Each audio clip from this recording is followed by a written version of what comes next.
Sahabatku yang dimuliakan Allah Subhanahu wa ta'ala, sebelum kita membahas lebih dalam bagaimana menumbuhkan rasa malu ke dalam jiwa anak-anak kita, maka sejatinya kita sebagai orang tua harus mengetahui apa arti dari kata malu.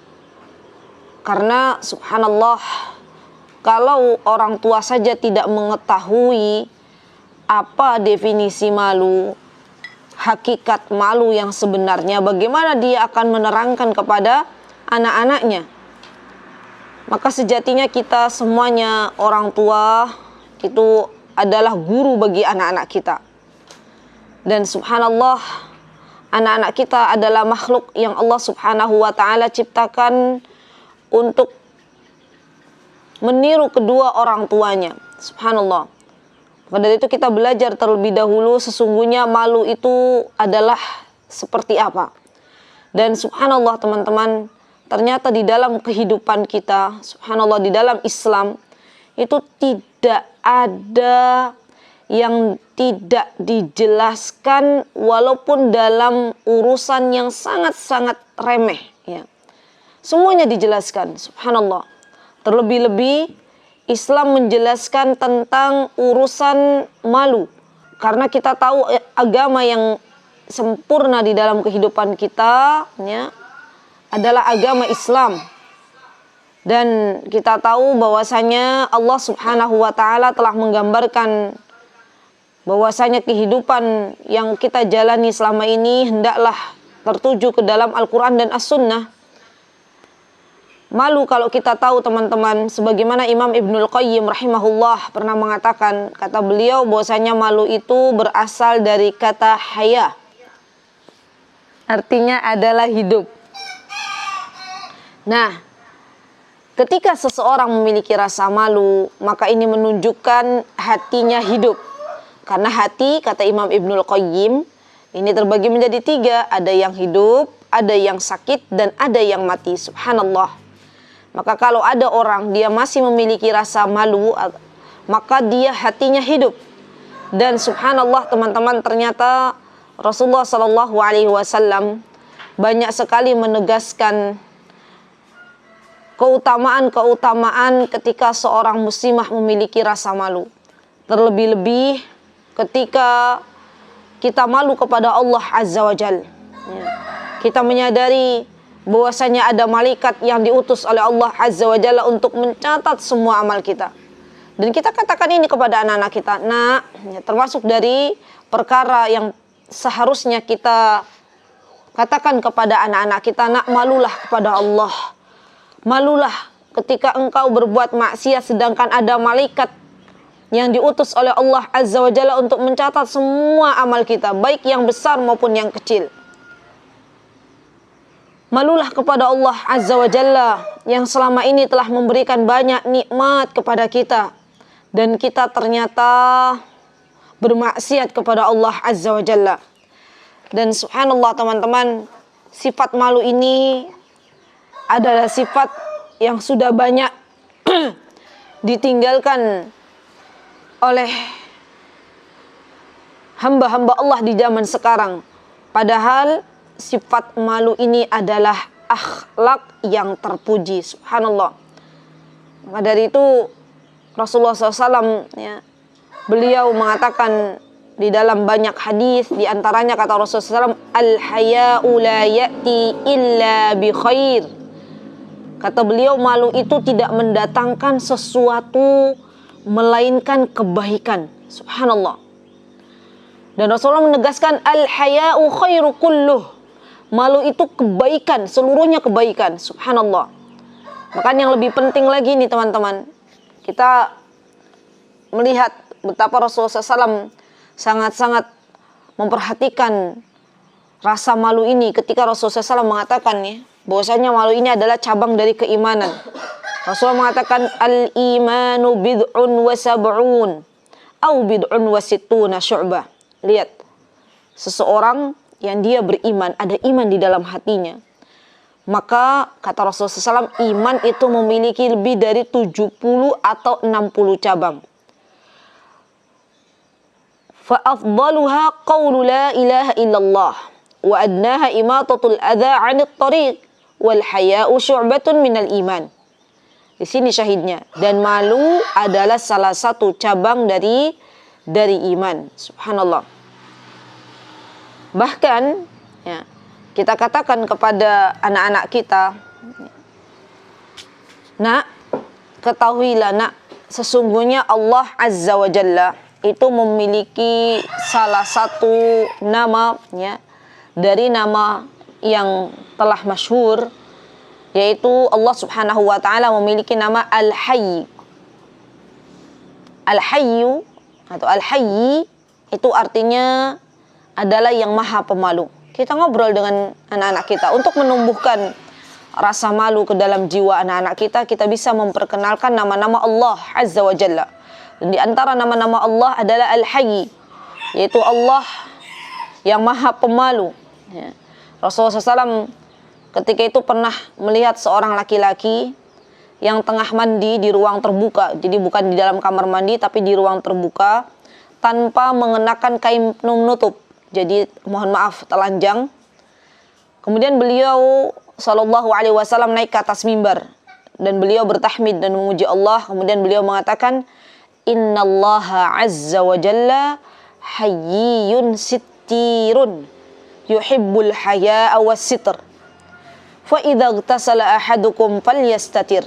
Kata Rasulullah SAW, sungguh Allah itu nak, ya, sungguh Allah itu maha pemalu. Kita katakan, nah, Allah itu maha pemalu, maha menutupi kesalahan. Jadi Allah punya sifat di mana sifat Allah itu menutupi kesalahan hamba-hambanya. Dan juga Allah mencintai sifat malu. Subhanallah. Yuhibbul haya wa sitr, dan menutupi segala kesalahan. Jika salah satu dari kalian sedang mandi, kata Rasulullah SAW, fa idza ightasala ahadukum falyastatir. Hendaklah ia menutupi auratnya. Maksudnya teman-teman, kalau ada orang mandi di luar, ya misalnya di tempat yang terbuka, bukan di kamar mandi, maka hendaklah dia menutup auratnya karena malu, ya. Malu terlihat auratnya yang seharusnya ditutup. Taib. Kemudian kita katakan kepada anak-anak kita, kalau Allah Subhanahu wa taala menetapkan sifat malu itu sebagai salah satu sifatnya, maka kita sebagai makhluknya harus memiliki sifat malu, ya. Subhanallah. Dan ada sebuah cerita teman-teman, ya. Pada zaman Rasulullah SAW, ketika itu Rasulullah SAW sedang duduk di dalam masjid, ya, bersama beberapa orang sahabatnya. Kemudian datang 3 orang menghadap Rasulullah SAW. Dan 2 dari orang yang menghadap Rasulullah SAW, ya, jadi 3 orang, ada 2 orang yang bertemu, berbicara dengan Rasulullah SAW. Yang satu tidak ikut menghadap, ya, yang satu tidak ikut berbicara. Nah, kedua orang itu berdiri, ya, di hadapan Rasulullah SAW, dan salah seorang dari mereka melihat ada celah kosong di sela perkumpulan, ya, majelis, hingga ia pun duduk di situ. Satu lagi duduk di belakang, sedangkan orang yang ketiga membalikkan badannya dan pergi begitu saja. Kemudian setelah selesai, ya, Rasulullah SAW mengajarkan ilmu kepada para sahabatnya. Rasulullah SAW kemudian menjelaskan, kata beliau, apa kata beliau? Maukah kalian aku kabarkan perihal 3 orang tersebut? Ya, adapun seorang dari mereka bernaung kepada Allah, maka dia pun memberi naungan kepadanya. Adapun yang kedua merasa malu kepada Allah, maka Allah pun malu kepadanya. Sementara yang lainnya berpaling, maka dia akan berpaling darinya. Subhanallah.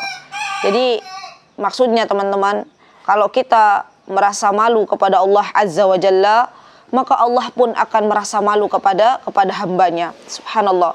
Dan sifat malu ini sifat yang harus kita tetapkan kepada Allah Azza wa Jalla, ya, tanpa menyerupakan dengan sifat makhluknya. Karena Allah Subhanahu wa taala, ya, telah menegaskan di dalam Al-Qur'an, laisa kamitslihi syai' wa huwas samiul basir. Dan subhanallah teman-teman, kalau kita pelajari tentang Asmaul Husna, ya, tentang sifat malu ini, dan kita tahu bahwasanya hamba yang paling dicintai oleh Allah Azza wa Jalla adalah yang memiliki sifat malu, maka kita akan bersemangat ya untuk menjadi hamba-hamba Allah yang memiliki rasa malu. Subhanallah. Karena Rasulullah SAW saja itu dikenal sebagai sosok yang sangat-sangat pemalu. Ya. Abu Sa'id Al-Khudri radhiyallahu an, beliau pernah menjelaskan, kata beliau, karena Rasulullah SAW asyadda hayaan minal adra'i fi khidriha. Jadi Rasulullah SAW itu teman-teman, subhanallah ya, ini beliau sallallahu alaihi Muhammad wa alihi wasallam itu adalah qudwah bagi kita semuanya. Beliau itu adalah sosok yang sangat-sangat pemalu, melebihi malunya seorang gadis di balik tirai. Ya, Masya Allah. Jadi Allah lekatkan sifat malu kepada diri Rasulullah sallallahu alaihi wasallam untuk dijadikan qudwah ya bagi umatnya. Kalau kita mencintai Rasulullah sallallahu alaihi wasallam, maka seharusnya kita memiliki rasa malu. Subhanallah. Dan Rasulullah sallallahu alaihi wasallam, teman-teman, ya, ketika beliau bersama para sahabatnya, beliau senantiasa menasihati sahabatnya untuk memiliki rasa malu kepada Allah Azza wa Jalla. Suatu hari beliau mengatakan kepada sahabatnya ya, kepada sahabat-sahabat beliau, kata beliau, istahyu minallahi haqqal haya. Malulah kalian kepada Allah dengan sebenar-benarnya. Kemudian para sahabat bertanya, ya, qulna ya Rasulullah inna nastahyi walhamdulillah. Wahai Rasulullah, kami itu malu.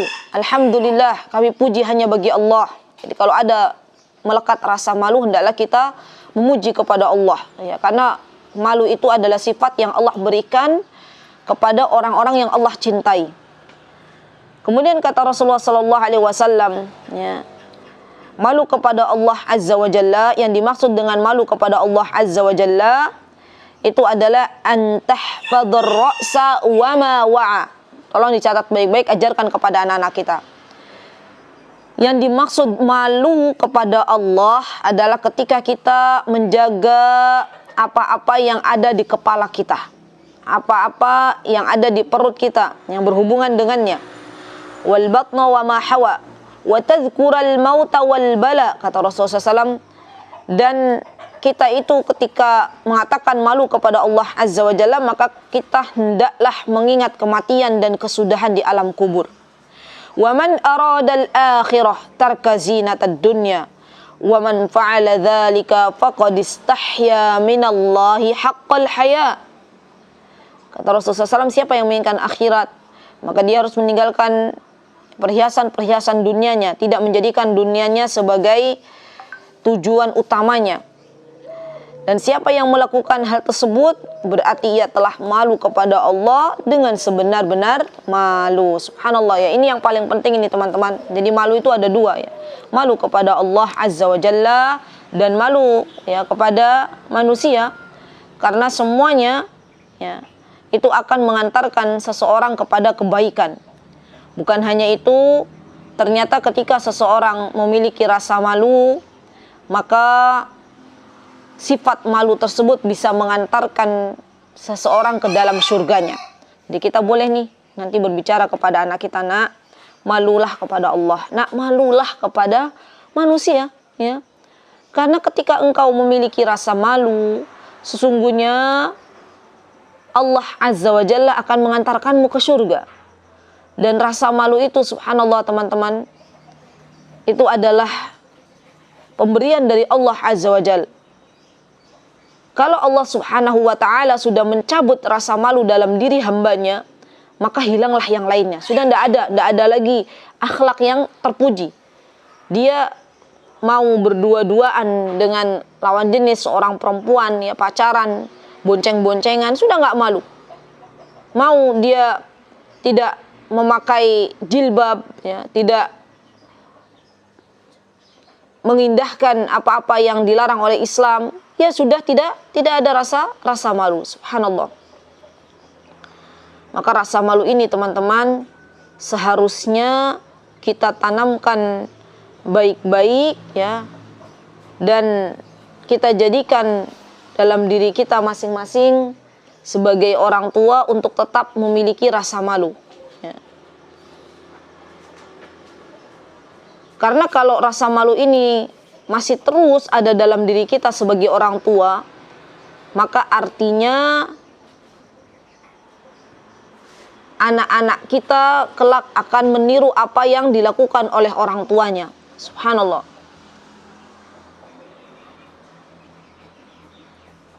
Dan kalau kita belajar lebih dalam lagi tentang rasa malu, ya, ketika Rasulullah SAW mengatakan al-haya'u la ya'ti ya illa bi khairin, ya, malu itu tidak mendatangkan suatu kecuali kebaikan, maka kebaikan itu didatangkan dimulai dari kedua orang tua. Ya, Allah akan datangkan anak-anak kita menjadi anak-anak yang pemalu kalau orang tuanya pemalu. Tapi kalau orang tuanya tidak pemalu, orang tuanya malu-maluin, ya, dibeda antara malu dan malu-maluin. Orang tuanya malu-maluin, tidak ada rasa malu sedikit pun, sudah dicabut rasa malunya oleh Allah Azza wa Jalla, maka anaknya pun menjadi anak yang malu-maluin.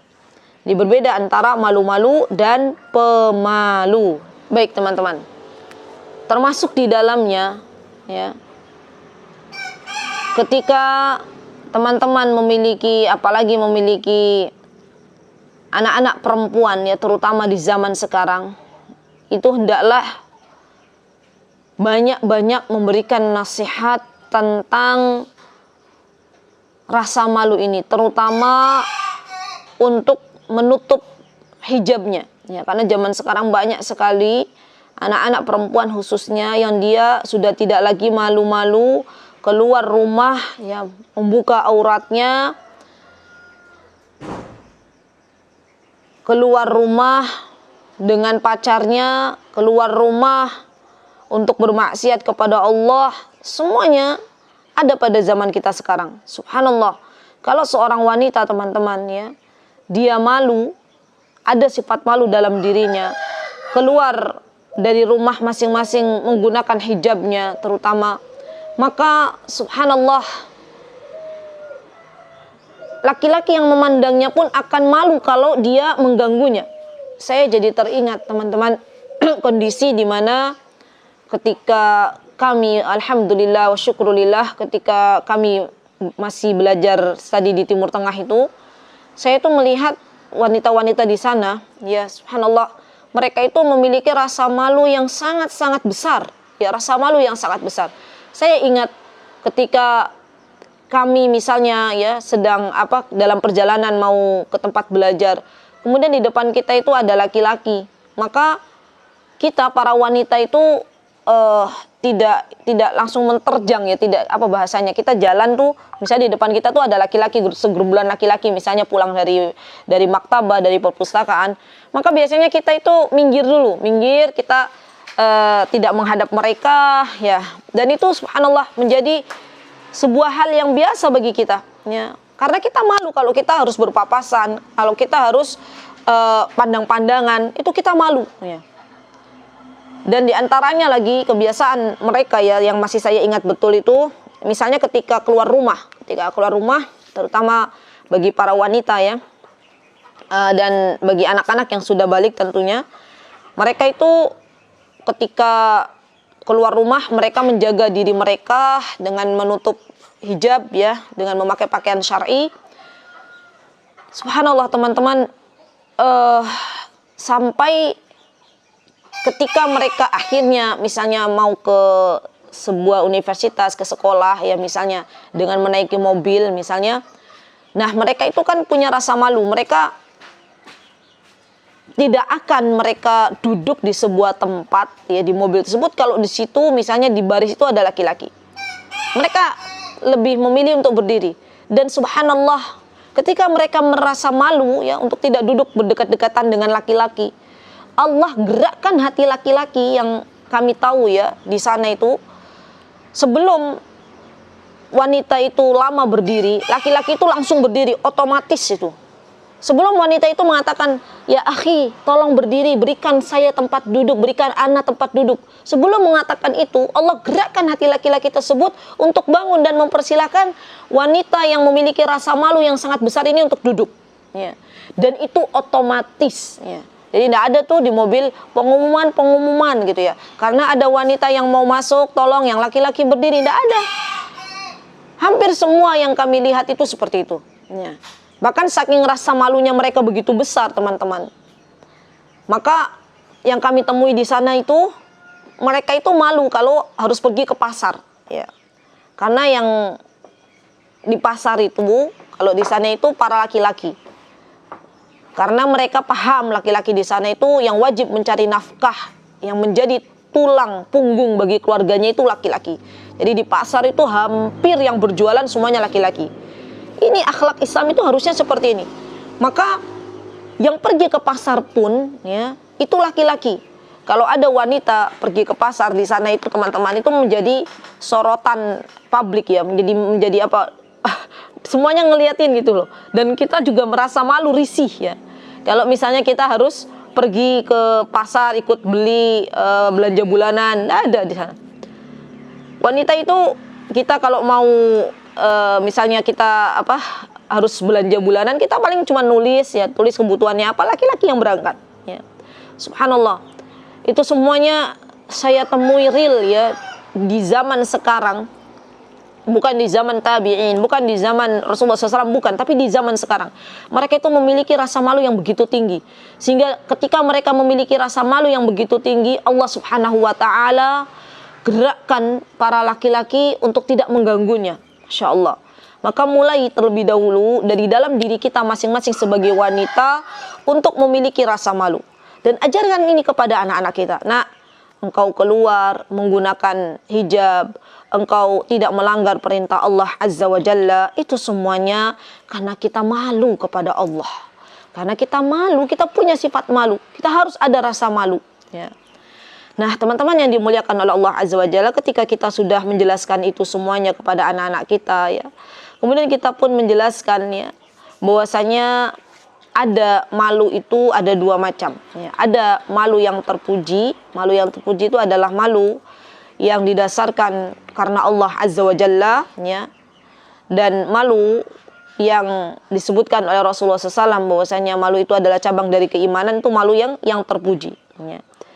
Malu yang dia senantiasa menjaga apa-apa yang ada di dalam kepalanya, ya, untuk senantiasa taat kepada Allah Azza wa Jalla, itu adalah malu yang terpuji. Malu jika bermaksiat kepada Allah Azza wa Jalla, itu juga malu yang terpuji. Dan ada malu yang tercela. Sebagaimana Qadhi Iyad rahimahullah, ya, beliau pernah mengatakan, kata beliau, malu yang menyebabkan menyia-nyiakan hak, ya, itu bukan malu yang disyariatkan. Ya. Jadi kalau misalnya dia tidak melaksanakan kewajiban, ya, kan kita manusia tuh punya kewajiban. Kemudian dia mengatakan, saya tuh malu, ya. Tapi malunya itu karena tidak melakukan kewajiban. Maka ini malu yang tercela. Ya. Malu melakukan sesuatu yang bertentangan dengan agamanya, ya, misalnya dia tidak sholat, alasannya malu. Dia tidak mau pakai hijab, alasannya malu, tidak mau saya pakai hijab, nanti dikira wanita kuno, ya. Saya tidak mau tidak pacaran, malu. Kalau nggak pacaran tuh malu, nanti dikira jadi jomblo, ya. Itu malu yang tercela, ya, karena bertentangan dengan apa yang Allah Subhanahu wa ta'ala ajarkan. Baik. Nah, teman-teman yang dimuliakan oleh Allah, termasuk diantaranya sifat malu yang tercela adalah malu untuk bertanya sesuatu yang tidak tahu. Malu untuk bertanya ilmu yang kita tidak mengetahuinya. Itu malu yang tercela. Malu untuk menuntut ilmu, ya.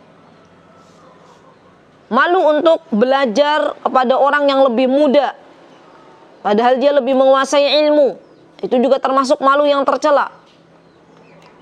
Jadi subhanallah teman-teman, ketika kita malu membaca Al-Quran juga itu adalah sifat yang tercela, malu yang tercela. Ya. Kita mengatakan, tidak maulah nanti kalau saya baca Al-Quran, ya, sambil menunggu nanti dikata-katain, itu gaptek, yang lain buka HP, ini bacanya Al-Quran. Ya. Ini termasuk dari malu yang tercela. Dan katakan kepada anak-anak kita juga teman-teman, termasuk di antara malu yang tercela juga ketika seseorang itu malu kalau nggak memakai media sosial. Ya. nggak gabung di Facebook, nggak gabung di Instagram, nggak gabung di TikTok, nggak gabung di macam-macam media sosial, dia malu, maka ini malu yang tercela.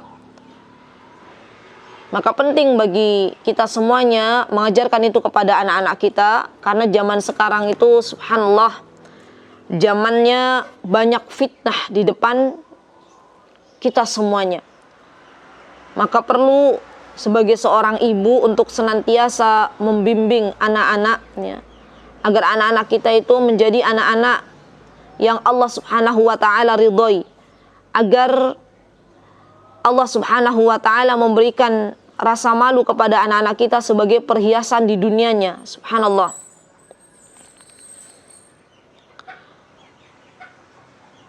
Saya jadi teringat sebuah kisah ya, di mana ada seorang wanita, ya wanita Ansar. Beliau adalah Ummu Sulaim. Ya, kita sudah pernah bahas Ummu Sulaim di Sabtu kemarin ya. Beliau itu salah satu wanita yang subhanallah tidak malu ketika harus bertanya sebuah kebenaran. Ya. Ketika itu beliau mengatakan kepada Rasulullah SAW, kata beliau, sesungguhnya Allah itu tidak malu terhadap kebenaran ya Rasulullah. Kemudian bertanya, apakah seorang wanita wajib mandi apabila ia bermimpi, ya, apabila dia bermimpi? Maka Rasulullah SAW mengatakan, ya apabila ia melihat air, ya maka ia pun harus mandi. Ya subhanallah. Jadi kita harus benar-benar memiliki rasa malu, terutama para wanita, ya. Karena kita tahu pada zaman Nabi Musa alaihissalam ada wanita-wanita yang menghiasi dirinya dengan sifat malu. Allah Subhanahu wa taala menggambarkan kisah ini dan kita boleh berkisah kepada anak-anak. Ini metode berkisah, ini adalah metode yang menurut saya metode yang tepat ketika kita harus menyampaikan ya sebuah kebaikan kepada anak-anak kita. Kita katakan, nak, zaman dulu kala di zamannya Nabi Musa alaihissalam itu ada wanita yang malu. Allah Subhanahu wa taala menggambarkan wanita yang malu ini di dalam firman-Nya, ya. A'udzubillahi minasyaitonir rajim. Faja'atu ihdahuma tamshi 'ala istihya. Qalat inna abi yad'uka liyajziyaka ajra ma saqaita lana. Di wanita ini datang kepada Nabi Musa ya dengan malu-malu. Ketika itu sebelum mendatangi Nabi Musa, wanita ini mau mengambil air untuk hewan ternaknya. Karena waktu itu ayahnya menggembala kambing ya. Nah, ketika dia melihat ada segerombolan laki-laki ya sedang mengambil air juga, dia akhirnya tidak mau bercampur baur dengan laki-laki. Jadi dia memiliki rasa malu yang sangat besar, kata Allah Azza wa Jalla.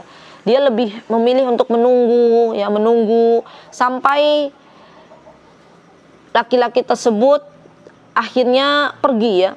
Dan ketika itu Nabi Musa alaihissalam melihat anak-anak dari suku Madian ya. Ketika itu wanita-wanita ini tidak mau mengambil air, maka Nabi Musa menawarkan diri, sini saya ambilkan air ya, saya mengambilkan air.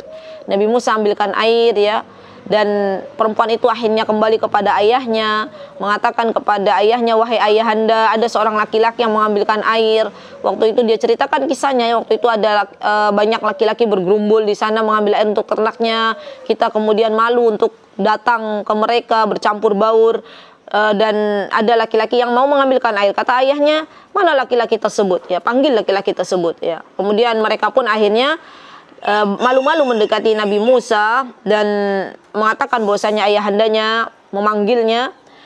Subhanallah, dan balasan yang Allah berikan ya, karena wanita ini punya rasa malu yang sangat besar, akhirnya Allah menikahkan si gadis ini dengan Nabi Musa alaihissalam. Masya Allah ya. Kemudian kita juga bisa teman-teman ya, di antara metode berkisah kepada anak-anak kita, di antaranya kita katakan, ceritakan tentang malunya Nabi Yusuf alaihissalam. Ya, malunya Nabi Yusuf alaihissalam ketika beliau diganggu oleh istri dari raja di zamannya ya. Ketika Nabi Yusuf diajak untuk berbuat fahisyah ya oleh wanita tersebut, maka Nabi Yusuf pun mengatakan, ya, sesungguhnya saya malu kepada Allah Azza wa Jalla. Subhanallah. Dan kita juga, ya, bisa bercerita kepada anak-anak kita, dan ini dicatat kisah-kisah ini, ya, cerita kisah Nabi Yusuf, ya, ketika merasa malu kepada Allah Azza wa Jalla, kisah anak perempuan yang malu untuk berdesak-desakan dengan laki-laki dicatat dan kita kisahkan kepada anak-anak kita, sehingga anak-anak kita itu benar-benar mereka bisa mengambil ibrah, bisa mengambil pelajaran dari apa yang kita ceritakan, ya. Kemudian teman-teman yang dimuliakan oleh Allah Azza wa Jalla, kita juga bisa, ya, mengajarkan kepada anak-anak kita, terutama kisah-kisah, diantaranya kita bercerita tentang Umar bin Khattab, ya, ketika beliau berjumpa dengan anak penggembala. Ketika itu Umar pengen tahu anak penggembala ini, pengen menguji anak penggembala ini gimana, dia punya rasa malu enggak. Kemudian Umar pun mengatakan kepada anak penggembala itu, tolong jual seekor kambing kepadaku. Dan si anak penggembala itu mengucapkan apa kepada Umar? Wahai Umar, kambing-kambing ini bukan milikku, tapi kambing-kambing ini punya majikanku, dan majikanku tidak mengizinkan aku untuk menjualnya. Umar pun mengatakan untuk menguji anak tersebut, juallah 1 ekor saja. Kan kamu banyak tuh menggembala kambingnya, ya, lebih dari 1 ekor banyak. Kalau kamu jual 1 ekor kepadaku, aku berikan uang, majikanmu tidak akan tahu, ya. Hanya 1 ekor. Kemudian kata si anak itu bilang bagaimana kepada Umar? Kalau begitu, di mana Allah? Ya. Kalau begitu, bagaimana rasa maluku kepada Allah? Ya, subhanallah. Jadi ternyata anak tersebut memiliki rasa malu yang sangat-sangat besar, dan itu terhujam di dalam jiwa anak tersebut, Masya Allah. Dan sifat malu ini bisa menjadikan seseorang atau bisa mencegah seseorang untuk berbuat keburukan, untuk bermaksiat kepada Allah Azza wa Jalla. Ya, subhanallah. Nah, teman-teman yang dimuliakan oleh Allah Azza wa Jalla, karena kita tahu, ya, manusia itu tanpa rasa malu, itu manusia sudah tidak lagi memiliki kontrol, sudah tidak lagi bisa peduli apakah itu perbuatan yang baik, apakah itu perbuatan yang buruk, ya. Kalaupun ada yang menasehati, maka dia pun membantah nasihat-nasihat itu, sudah nggak ada rasa malu. Ya, misalnya orang yang sudah dicabut rasa malunya, kalau dinasihati oleh kawannya dan kawannya itu baik, pengen memberikan nasihat, ya, wahai kawanku, kamu tuh nggak usah pacaran, kamu jangan buka aurat, kamu jangan meninggalkan perintah Allah. Apa yang dikatakan kalau sudah dicabut rasa malunya? Yang dikatakan orang yang diberikan nasihat, kamu sok ngurusin hidupku, ya, urusin aja hidupmu sendiri. Subhanallah, dia sudah nggak ada rasa malu lagi, sudah dicabut rasa malunya oleh Allah Azza wa Jalla. Karena ternyata rasa malu itu, ya, bisa mendatangkan kebaikan, dan rasa malu bisa mencegah seseorang untuk berbuat kejahatan. Masya Allah. Jadi penting sekali untuk terus kita menumbuhkan rasa malu dalam diri anak-anak kita, ya, sejak dini, dan bisa kita lakukan, ya, di kehidupan anak-anak kita, misalnya sehari-hari, ya, misalnya kita biasakan anak-anak kita yang masih kecil, ya, itu untuk kita tutup auratnya, ya, kita tutup auratnya. Karena banyak ibu-ibu zaman sekarang yang justru memberikan kepada anak-anak kita itu baju-baju yang akhirnya membuat para laki-laki, terutama kalau anak-anaknya perempuan, ya, memberikan baju-baju yang terbuka, ya, usia anak-anaknya sudah usia 8 tahun, dan membuat para laki-laki yang melihat tuh akhirnya apa? Akhirnya dia mengganggu anak tersebut dan terjadilah sesuatu yang tidak diinginkan. Maka kita boleh yang namanya membiasakan, bukan memaksanya, membiasakan untuk anak-anak kita menutup auratnya, ya. Dan kita juga diantara sesuatu yang bisa kita lakukan, ya, kepada anak-anak kita, misalnya ada anak perempuan dan laki-laki, ya, kita di dalam rumah misalnya, ya, dalam tidur kita juga harus pisahkan, ya, Kita harus pisahkan karena itu bagian dari menumbuhkan rasa malu kepada anak-anak kita. Dan kita bisa juga mendidik anak-anak kita untuk menumbuhkan rasa malu di dalam diri anak-anak kita. Sering-sering kita berbicara, sering-sering kita ngobrol bareng, membahas tentang Asmaul Husnanya Allah Azza wa Jalla, dan kita sudah tahu bahwasanya Allah memiliki nama-nama yang baik. Silahkan nanti insya Allah teman-teman bisa belajar tentang Asmaul Husnanya Allah. Ya ini Masya Allah, kalau belajar tentang Asmaul Husna ini nggak ada habis-habisnya. Alhamdulillah hari ini sama ya, hari apa ini? Hari Kamis ya, hari Kamis itu ada kajian di Mutiara Hikmah tentang membahas tentang Asmaul Husna ya. Masya Allah kalau kita ikuti satu persatu, Masya Allah itu bagus sekali dan akan menambah rasa kedekatan kita kepada Allah Azza wa Jalla. Mudah-mudahan Allah Subhanahu wa taala mengaruniakan kepada kita semuanya sifat malu, karena sesungguhnya malu itu akan membawa kepada kebaikan, dan tidaklah kebaikan yang kita lakukan kecuali akan mengantarkan kepada surganya Allah Azza wa Jalla. Itu yang bisa saya sampaikan. Kurang lebihnya saya mohon maaf jika ada kesalahan, dan jika ada yang benar datangnya dari Allah Azza wa Jalla. Aqulu qouli hadza wa astaghfirullah li wa lakum wa akhiru da'wana anil hamdulillahi rabbil alamin. Assalamualaikum warahmatullahi wabarakatuh. Fi amanillah.